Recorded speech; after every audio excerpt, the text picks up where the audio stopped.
Kingstream Entertainment. Ruslan. I had the incredible privilege of being on Jubilee's YouTube channel. The video just dropped. It's doing amazing. Shout out to the wonderful people there. They reached out to me probably close to a month ago. Said they wanted me on a panel talking about women in hip-hop. Now, I'm like, why? Y'all want me to talk about women in hip-hop? I'm not a woman in hip-hop. But whatever, they wanted different perspectives. I think they wanted someone who I guess held more of like a Christian worldview specifically. And I was glad to do it. And I'm going to be chopping it up with you guys, reacting to some of these comments because some of them are hilarious. Some of them are thoughtful. Some of them just completely, I think, missed the point of what was conversation about. So I'm not going to react to the video. You guys should go watch the video, but I will hint at the fact that I made some interesting comments about Drake, pill popping, and feminism and hip hop. You guys can go check that out. Our artist role models, all kinds of stuff I've talked about on this channel before, but I think you guys will appreciate it. Much bigger platform. Shout out to all you guys. I'm super grateful for you guys really helping run the numbers up on this channel, that it would even get me noticed to go on a channel like Jubilee. My audience or my subscriber count or whatever is one of the smaller audiences of the folks that were on here. There was an amazing group of artists on here that I do want to shout out. So let me pull up the video real quick. Again, go to Jubilee's channel, watch the whole thing. We had some incredible folks on here. Shout out to the Jubilee channel. And shout out to all the amazing people, Brandy, Neelam, Pinky Ring, who's dope, Joey, and Queen Herbie. All amazing, all super dope.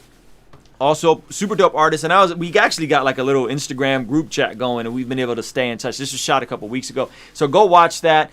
Shout out to all you guys that actually went and replied to the comments. Like I know my man Lath LaRue was in the comment section. So shout out to all you guys. But I'm going to get into some of the more spicy comments, I guess, because I think they're interesting. I think there's a lot to talk about. And I think we can unpack some of this stuff. So let's scroll down. Let's find a good comment. Again, like this video. Do hit the subscribe button. Turn the bell notification on.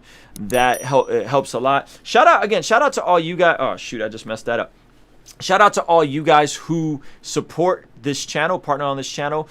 This video is brought to you by Patreon because you guys really do, like, y'all turn up, man, and it's super duper encouraging, the fact that you guys just like lit up the comment section. So that really does, bless me to see y'all do that. So a couple comments came here for Ruslan. Shout out to Ruslan, super cool.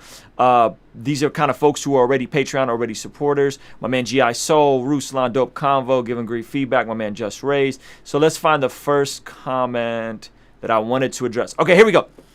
Check this out. This is interesting.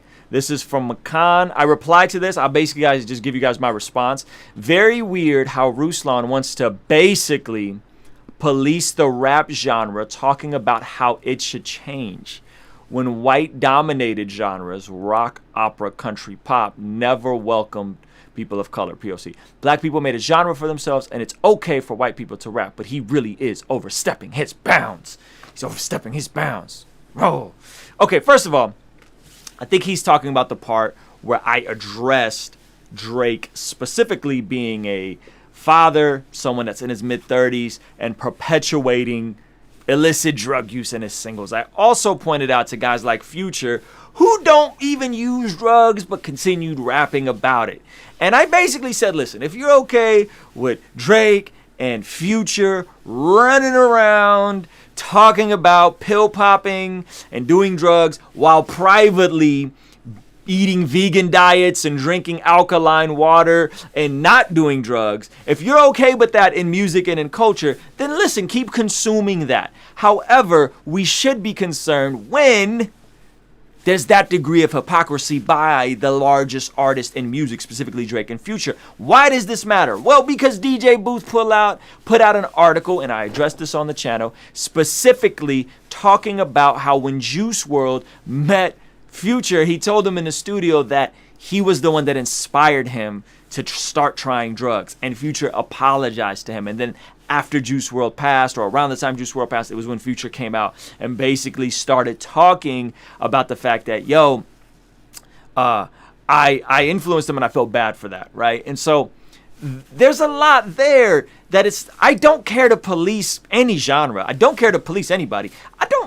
not really the biggest fan of modern policing in America. Not sure if you've noticed that about me. I think we do need to make some changes. So to use this parallel as if me wanting to, it has nothing to do with policing. It has to do with holding grown men.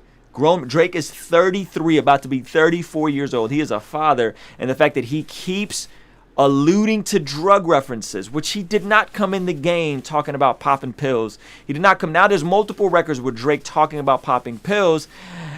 You think that's cool? Y'all think that's cool? You know, I don't know. I don't think that's dope, personally. And I'm going to stand by my convictions and speak clearly and objectively when I'm asked. And I think it's not dope. So if you want to think it's policing a black genre, it's not. It's me sharing my opinion, and it's us as consumers needing to hold everybody accountable, regardless of what genre, especially if they're lying to you. Okay, Future was lying to people, talking about he went on the freaking Hot 97 and confessed, I kept rapping about doing drugs and doing lean when I wasn't. Okay, if you don't think that's problematic, then goodness gracious, I don't know what else to tell you. I think that's very problematic. I think we should stop with the shenanigans. And if you're out here eating clean food, you know, with a personal trainer, sober, drinking alkaline water, you know, on a vegan diet, not doing any of the stuff you rap about, I think it's a problem, and I think we should call it out. And I feel like that's closer to the lifestyle these dudes really lead. But for some reason, they want to keep perpetuating this nonsense. I'm going to call it out. I'm going to call it out. And I don't care if it loses me fans or whatever. It gets people to think that I'm a white rapper policing hip-hop, whatever, man. You got to call it how you see it. And I think that's trash. And if you think that's cool, you are more than welcome to consume that as much as you want. And don't ever click on anything me or any other independent artist who's against that puts out. That's on you. Anyway, let's keep moving. Let's see. Let's look at some other comments in here. Again, a lot of love, man. Ruslan, I'm so happy to see you here. Y'all got Samad and Ruslan. A lot of like really encouraging stuff. Shout out to Samad, shout out to Neelam, shout out to Joey. A lot of amazing people. There's shout out to Ruslan, love how you represented, balanced perspective. My man said Kunle Day, of course, great convo. Let's keep going. Dag, they got Ruslan. This is like a lot of love, man. Okay, this is a good one. You guys ready for this one? This is good. This is really good. This is really good. Ruslan baby. Aw, she called me baby. Ruslan baby. Nobody cares about your white man opinion on what qualifies as a feminist anthem. That is amazing. Okay, now the part of the video she's talking about is they asked us if WAP was a feminist anthem. WAP by Cardi B and Megan Thee Stallion. Is WAP a feminist anthem? Now that's a funny question. Okay, I'm just gonna keep it honest. Now, I answered the question. I'll be honest. When they reached out to me and said we want to have you on a panel about women in women inequality in hip hop, I was like, y'all want me? Like y'all want Ruslan, the cisgendered heterosexual white male Christian rapper, husband, father? You want me to have a discussion on this? But I was like, you know what? They asked, why not? It's an opportunity. I like Jubilee's channel. Why not? So her question here her comment here is interesting. So when they asked us, do we think it's a women's feminist anthem? I said, no, I disagree, right? And I said this. I said in the clip, I said with the caveat that I have never heard the record. I've seen enough of the marketing. I get what the record is about. I know what WAP means. So the funny part is, like, you're right. Like, she's right. Nobody cares about your white man opinion on what qualifies as a feminist anthem. Yeah, you're right. Okay, now, here's the deal. Okay. Nobody does care about my opinion because it would be like trying to get like me speaking on feminism is like Ben Shapiro speaking on dating, right? Like he's been with the same woman his entire life. Like he's not going to give you any good input. I don't know that much about feminism. As far as I know, on a very superficial level, feminism is the view that men and women are created equal. That's pretty broad, right? Women and women should be equal. as far as I know, almost every Christian, every person, most people I know view that men and women are created equal. So, on a surface level, for sure, I think I am a feminist. I would say I am a feminist because I do believe men and women are created equal. Now, is WAP a feminist anthem? Really? We couldn't fit anything else in there? We couldn't fit a record by, I don't know, Lauryn Hill, I don't know, Rhapsody, right? No other records but WAP. WAP is a feminist anthem. So again, yes, I don't have an opinion on feminism because I am a white male. Therefore, you don't see me make videos about feminism. You don't hear me make rap songs about feminism. You don't hear me, right, put Instagram stuff about feminism because that's not really my wheelhouse. I don't really, that's not what I talk about. However, the interesting part is when I am asked the question, the fact that I even answered the question, I'm asked a question. I didn't put this on YouTube. I didn't make a video about women and feminism and I didn't make that video, right? But the fact that that was even asked of me as a question and I just simply gave my answer and that I'm dismissed, like I'm instantly dismissed and that I don't even have the opportunity to, according to this person, to even have an opinion because I'm a white male, binary, cisgendered, privileged Christian rapper, right? That to me is a bummer, and what it shows is where we are in terms of being, we want to be inclusive, but not really inclusive. We want to hear from everybody, but we don't really want to hear from everybody because those people, the white male, cisgendered, married Christians, those people we don't really want to hear from. And that's a bummer. That's kind of a bummer. And salute to Jubilee for wanting to hear my perspective on the topic of feminism because I don't talk about this stuff, nor do I plan on making a bunch of content on feminism. I'm going to let women speak on this. I'm going to let women of faith speak on this. And I felt like the answer was handled amazingly. And when we started peeling away at WAP, it was interesting that we found out that WAP actually also had male writers on it. That a feminist anthem, I'm not talking about the sample clearance, I'm not talking about the producer, I'm talking about folks that probably penned Cardi B's lyrics. Some of those folks in the room were men. That's interesting to me. So now you got men writing a feminist anthem. And I didn't point that out, by the way. That was one of the other ladies who pointed that out on this video. So that to me is very fascinating. So y'all can think what you want. Nilam is the one who pointed out. So shout out to her. By the way, she's a fire MC and she pointed that out. So that's really interesting to me. So, do what you will with that. All right, do what you will with that. Do what you will with that. But that's my opinion on that. Let's keep going. Let's look at some other comments here because there's a lot of good ones. There's a lot of people that are like, oh, female rappers over sexualizing. Listen, I don't give answers to questions I'm not asked. All right. That's just what it is. Shout out to Ruslan, love how you represented in a healthy way. I thought that was a good one. Baby, nobody cares about your... Oh, man. Ruslan is such an articulate person. Thank you, Joshua. That means a lot, man. Ruslan had great points that a lot of sense, especially on content of music. Thank you. I appreciate that. Queen Herbie, shout out to Queen Herbie, by the way. She's super dope. I've been checking out some of her stuff. Yo, so they was coming for my man Joey. Joey's giving me toxic masculinity vibes. I don't know. I'm glad I wasn't giving toxic masculinity vibes. I don't even know what that is. That's a good point. I feel like rap music is the only genre that constantly gets talked about in negative light, and the lyrics are always being brought up to question. That's a really, really good point because there is a double standard. There is a double standard in rap. This is a good one. The Christian really wore a politically agnostic shirt. Yep. Clearly, the concept of politically agnostic went way over your head. If you found that offensive, you don't understand what politically agnostic means. So I thought that was hilarious. Yeah, the Christian really wore a politically agnostic shirt. Like what? Yeah, I thought that was great. I thought that was really, really great. There was this comment. I'm trying to find it for you guys because I thought it was hilarious.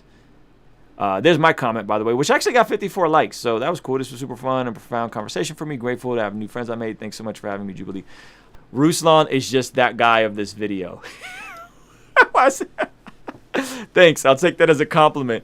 Ruslan, I had great insight in my very refreshing perspective from a refugee hip hop kid. I thought that was hilarious. Ruslan is that guy in the video. What does that even mean? The Christian guy? That is... Okay, this is a good one. This is a good one. They really couldn't find any rappers who are even slightly relevant. Any rappers who are even slightly relevant. Now, my pushback on this comment was, first of all, I'm relevant enough, all right? And as far as I'm concerned, I'm famous enough. I don't... Y'all really think I'm out here doing this stuff for numbers? Listen, I have financial numbers that I'm hitting that I'm content with, but I don't really care for the numbers. Like if I could hit my financial goals and have the exact same amount of followers, like I'm super cool with that, right? So this, to me, the part that's relevant is clearly I'm relevant enough to make a 6-figure income off of music for the past 5 years going on 6 years. Clearly I'm relevant enough. And how do I know that? Well, because I file taxes and I pay attention to what I file. And that's not like a flex. That's just to say, what are we gauging relevance on? Like relevant, if you have 6 or 7 artists, 4 of them are full-time, which we are, right? Four of us don't work jobs. The other 2, they're still working up and building up their career. But 4 of us don't work jobs. We're full-time artists. And you're talking about relevance, and then I chimed back in that comment section, and I said, Jubilee understanding who we are and highlighting us, wouldn't you want independent artists who are actually out here building small businesses highlighted instead of who? Tekashi 6ix9ine? Like, who did you want on this? Like, you know, the Snow the Product, like, or whatever her name is, Tekashi 6ix9ine, Lil Pump, is that who you wanted highlighted? And would that made this video more relevant if there would have been some people with bigger names who don't really do well on a business side? I don't know. I think it's really interesting the things that we say we value. We say we value independence. We say we value entrepreneurship. We say we value all these things. But on the reality, most of us, not all of us, not you guys who are here now watching this video, but a lot of us value is we value vanity metrics. We value vanity metrics. We value the stuff that doesn't really matter, because you can have 15 million Instagram followers and be broke, or you could have 30,000 Instagram followers and be grossing 6 figures and living a very comfortable lifestyle. That's where I'm at. And that's not a flex. Like, I'm not trying to flex on you guys. I'm trying to give you guys the real deal so that it infuses hope and it inspires you and it encourages you that there's more than one way into the music industry or into making music your industry. I don't even like the term music industry. I think it's trash. I think the industry is trash. I don't think that's where most people want to be. I'm actually going to break that down in the next segment. And so if you think relevance is about strictly fame and strictly clout and numbers and vanity metrics, then gosh, that sucks. That sucks for you. That sucks for you, because that just shows me that you're kind of a shallow person and you're going to pick up the Tekashi 6ix9ine and a Lil Pump instead of digging a little deeper and finding independent artists out here who are actually providing for themselves and their families. And you're buying into the popularity bias. You're buying into the social proof, and you're assuming social proof is equivalent to quality, and it's not. And I already made a bunch of videos about this, why social proof is not equivalent to quality of art or success of an artist, right? So I think that's really interesting. I want to get into another segment here shortly, but I want to hear from you guys. What do you guys think about this entire Jubilee video? Hopefully you've all went and watched it. I think it was really cool. I learned a lot. I actually really like talking to people who I may not agree with everything on. I'm hoping to maybe even have some of the folks from this video on my channel and interview them. I think that would be super dope. But I want to hear from you guys. What do you guys think? Kingstream Entertainment. Ruslan.